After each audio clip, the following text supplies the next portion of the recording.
네, 여러분 반갑습니다. 네, 옆 사람과 한번 인사합시다. 시험 공부하느라 많이 힘들지? 어떻대요? 힘들대요? 네, 네. 우리 또 비가 오는 날씨죠. 비가 오는 날씨다 보니까 우리 또 조금은 처질 수도 있겠지만 우리 친구들 또 시간을 내어서 이 자리 가운데 나왔으니 어, 또 집중하고 또 하나님 말씀을 받는 시간이 되었으면 좋겠습니다. 여러분 있지라는 걸그룹 아시죠? 네, 저도 이제 종종 유튜브를 보면서 쉬어요. 그런데 거기에 이런 영상이 있었어요. 쇼츠 영상이었는데 아직 데뷔곡을 뛰어넘지 못한 그룹이라면서 몇몇 그룹이 나오는데 그 그룹 중에 하나가 있지 나오는 거예요. 물론 저도 이 그 잘 알지는 못하지만 그 있지라는 그룹의 데뷔곡만 알지 다른 건 잘 몰라요. 전사님도 아는 그 곡의 이름 무엇일까요? 네? 네, 맞습니다. 오늘 제목인 이 달라달라죠. 달라달라 이 노래의 가사를 보면요. 남들의 시선은 중요치 않아, 뭐 내 스타일이 좋아라고 하면서 다른 사람들과 다른 나를 당당하게 표현하며 드러내고 있죠. 특히 이제 내 기준에 나를 맞추려고 하지 마. 나는 나야라고 말하는 이 노랫말을 보면요. 어떤 그들이 가지고 있는 세상의 방식이나 틀에 갇혀 있는 것이 아니라 그것이 아니라 다른 것을 추구하는 그 모습을 살펴볼 수 있습니다. 그런데 오늘 우리가 읽었던 말씀인 이 성경 본문에 나오는 느헤미야라는 사람이야말로요. 정말 달라달라를 실천한 사람이에요. 달라달라를 이야기하고 있는 사람입니다. 어떤 사람이었는지 우리 오늘 이 말씀을 통해서 함께 살펴보고자 합니다. 느헤미야는요 바벨론 포로 시대, 그러니까 이제 우리 이스라엘 백성들이요 다른 나라에 식민 지배를 받게 됐어요. 포로로 이끌려 가게 됐습니다. 그때 이제 페르시아라는 나라의 술관원으로 일하는 중이었습니다. 쉽게 말하면 술관원은요 왕의 음식과 음료, 마실 것들을 책임지는 사람이었어요. 그러니까 그 술관원을 통해서만 왕에게 마실 것, 먹을 것 등이 전달되어지는 것이죠. 여러분, 만약에 여러분들이 왕이시라면 여러분들의 이 음식, 음료 이런 것을 관리하는 사람 있잖아요. 이 사람을 어떤 사람을 세우시겠어요? 내 좋은 사람, 착한 사람, 믿을 만한 사람을 세우겠죠. 가장 나에게 믿을 만한 사람, 내가 믿을 만한 사람을 세워 놓을 것이랍니다. 왜? 만약에 내가 술관원을 하면 세웠는데 그 사람이 나한테 앙심을 품고 있어. 내가 진짜 저 왕을 언젠가 꼭 기회가 있으면은 막 이런 마음을 가지고 있는 사람이라면 어떻겠어요? 불안해서 잠을 잘 수가 없을 것입니다.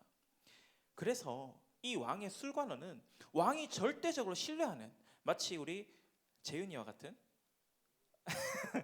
정말 신뢰하는 사람을 세웠을 거라는 거예요. 하나님이 신뢰를 받는 우리 재윤이 맞죠? 어느 날 이 느헤미야가요, 술관원이었던 이 느헤미야가요, 고국 예루살렘의 성벽이 무너졌다라는 그 소식을 들었어요. 그래서 이제 왕 앞에 나가서 왕에게 이야기합니다. 어떤 이야기를 했을까요? 내가 그 이야기를 들었다라는 말을 해요. 이 사실을 들었던, 처음 이 성벽이 무너졌다라는 이 이야기를 들은 느헤미야 마음이 어땠을까요? 아무리 나는 지금 이 페르시아라는 땅에 와서 그 왕의 가장 절대적인 신뢰를 받고 있는 술관원으로 일하고 있지만 내 조국, 고국이 무너져 내렸다. 성벽이 무너져 내렸다. 이런 이야기를 들으면 마음이 어떻겠어요? 너무 슬프겠죠. 여러분들 지금 다니고 있는 중학교, 고등학교가 여러분 졸업하고 10년 뒤, 20년 뒤에 어, 문을 닫는다고 생각해 보세요. 슬프지 않으세요? 별로 안 슬프구나. 어쨌든 그 성벽이 무너졌다는 그 이야기를 들은 느헤미야는 정말 마음이 아팠습니다. 그래서 이제 왕 앞에 가서 이야기하는 거예요. 내가 다시 고국으로 돌아가서 그 성벽을 재건할 수 있도록, 다시 세울 수 있도록 허락해 주십시오라고 요청하는 거예요. 이 요청을 들은 왕은 어떻게 했을까요? 이 요청을 들어줍니다. 그래서 돌아가서 성벽을 재건할 수 있도록 허락해 주는 거예요.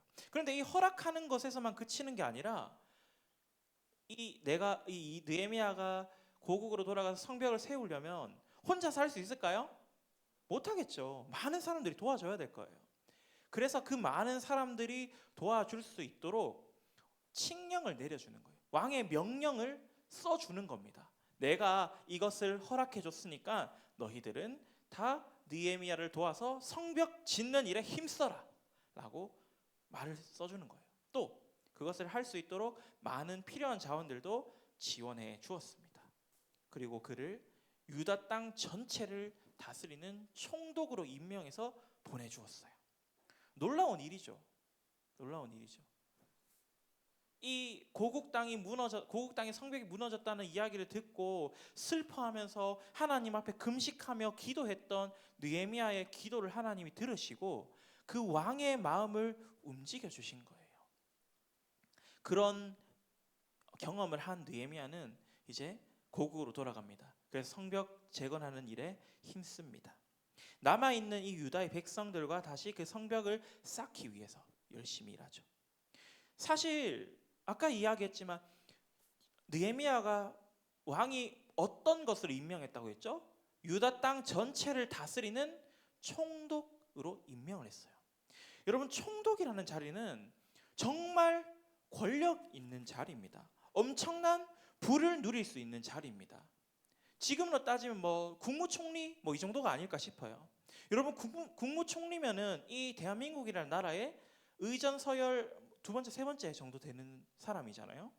대통령이 부재하면 모든 것을 다 책임지고 결정할 수 있는 사람이잖아요. 그 정도의 권력과 부를 가진 자리였어요. 총독이라는 자리는. 실제로 느헤미야 이전에 총독이었던 사람들이 있었습니다.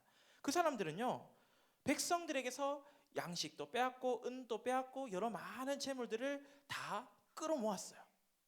끌어모아서 나의 배를 불렸습니다. 이전까지는 그 총독이라는 자리는 당연하게 그렇게 권력과 부를 누리며 많은 사람들의 재산을 빼앗는 자리였거든요. 그게 그 시대의 기준이었어요. 하지만 느헤미야는 달랐던 것이죠. 앞서 이야기했던 것처럼 그 성벽을 재건하는 일에, 그 일에만 몰두했습니다. 그 일에 몰두하고요, 실제로 본인이 직접 그 자리, 그 성벽을 짓는 그 자리 가운데 가서 돌도 나르고 흙도 나르고 이것저것 다 했겠죠. 또 오늘 말씀에서처럼 12년 동안 총독의 월급을 받지 않았다라고 이야기하는데요. 우리 오늘 말씀을 한번 다시 읽어보도록 하겠습니다. 느헤미야 5장 15절 말씀, 우리 성경을 펴서 한 번 더 읽어보겠습니다. 느헤미야 5장 15절 말씀, 우리 한 목소리로 함께 읽겠습니다. 시작.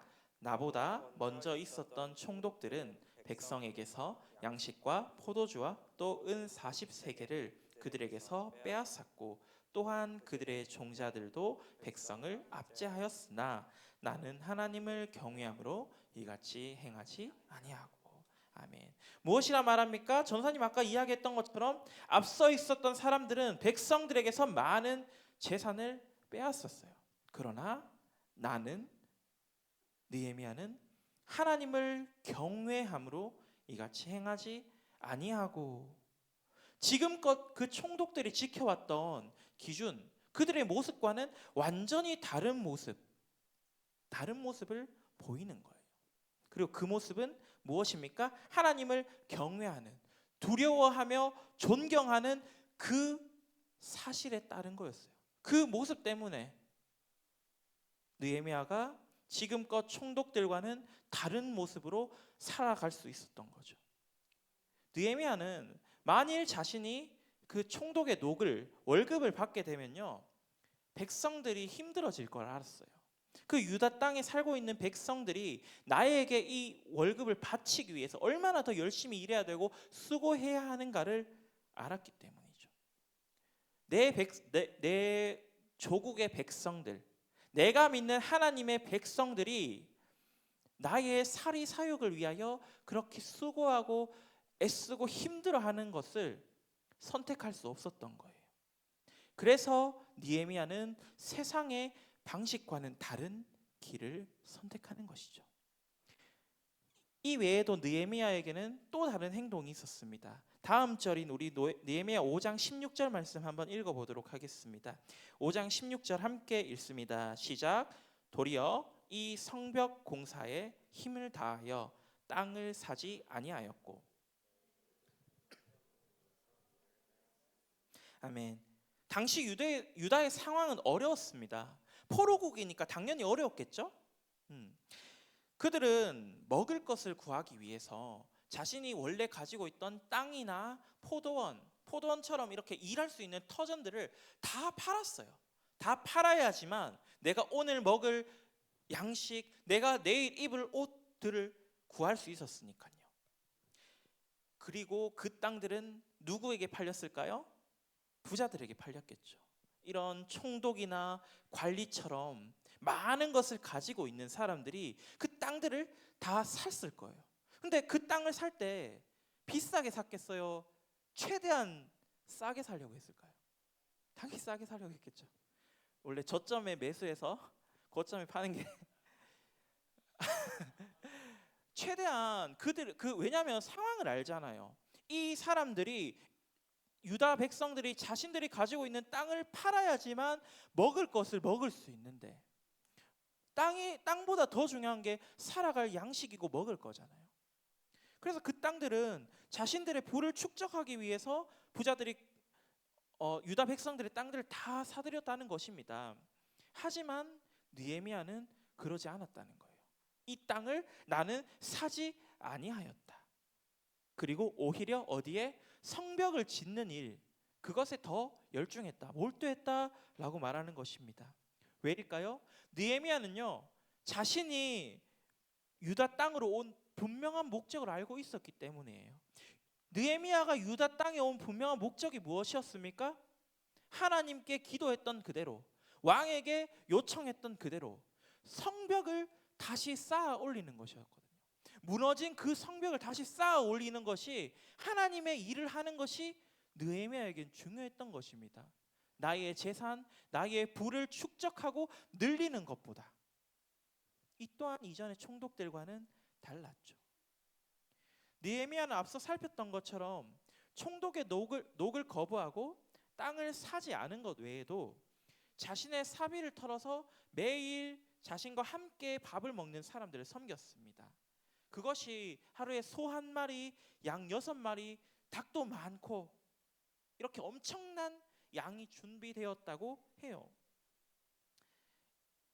매일매일 아무리 총독이라고 해도 매일매일 소 1마리 잡고 양 6마리 잡고 하는 게 쉬운 일일까요? 여러분들이 100만 원 가지고 있어요. 예를 들어 전도사님을 위해서 과자 한 봉지 사주는 거 해줄 수 있나요? 감사합니다. 해줄 수 있는 분들은 나중에 저한테 따로 연락해 주시면 감사하겠고요. 그럼 전도사님은 괜찮은데 길 가다 만난 아저씨가 여러분들에게 껌 하나 사달라고 해본다고 합시다. 사줄 수 있어요? 사줄 수 있다고 합니다. 그런데 대부분은 잘 그렇게 안 할 거예요. 왜냐하면 내가 이 사람과 관계가 없거든요. 전혀 관계가 없는데 내가 왜 그렇게 행동해야 하지? 라는 생각을 가질 거예요. 느헤미야도 그럴 수 있었어요. 이들은 나의 사람들이 아닐 수 있어요. 나의 조국의 사람들이긴 하지만, 성벽을 짓는 일에는 함께하는 사람들이긴 하지만 나와 정말 밀접한 친밀한 관계가 아닐 수 있었다는 거예요. 그럼에도 그들을 위해 섬기는 모습, 그것이 바로 하나님을 경외하는 데서 나왔기 때문입니다.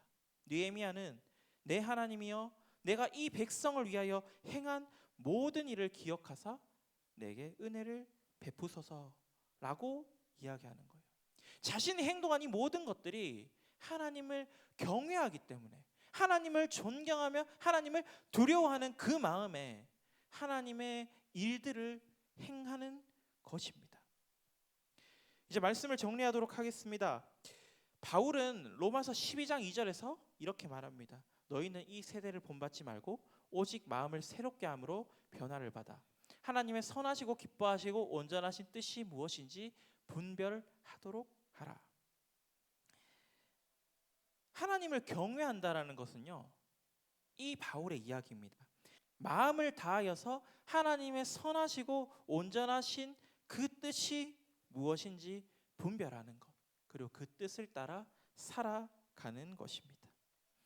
오늘 살펴본 이 느헤미야는요, 세상의 삶과는, 그리고 세상의 가치관과는 다른 삶을 살아갔던 사람입니다.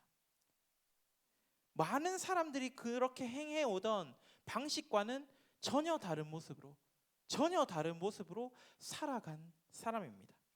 그리고 그의 다름은요, 바로 하나님을 경외하는 것에서 나온 삶의 모습입니다. 여러분들은 이러한 다름을 실천하실 수 있겠습니까? 여러분들에게도 세상의 삶과 세상의 가치관이 주어집니다. 우리가 교회를 다니기 때문에 교회와 세상을 구별해서 살아가는 것은 아니에요. 우리는 교회에서 살아가고 학교나 가정, 그리고 사회에서 살아가는 사람들입니다. 그래서 교회에서 이야기하는 것도 있지만 세상이 이야기하는 것들도 있어요. 어떤 게 있습니까? 학교에서나 사회에서 예쁘고 공부 잘하는 애들이 인기 누리죠. 또 내가 교회에서도 어떤 사역을 맡고 있으면은 내가 무언가 특별한 사람이 된 것 같기도 하고, 인정받기도 하고, 그런 인정받는 것, 특별함을 누리는 것, 다른 사람의 선망을 받는 것, 이런 것을 세상은 추구하라고 해요. 남들에게 인정받는 것을 우리가 찾아 살아가야 한다고 해요. 여러분들이 수능을 준비하면서 수험생들이 가장 가고 싶어하는, 대부분의 수험생들이 가장 가고 싶어하는 곳이 어디일까요? 의대겠죠. 의대를 가는 이유가 무엇입니까? 거길 가면요, 가장 최소한의 명예와 부가 보장되어 있기 때문이에요. 세상이 요구하는 것들을 내가 그곳에 가면 얻을 수 있기 때문이에요.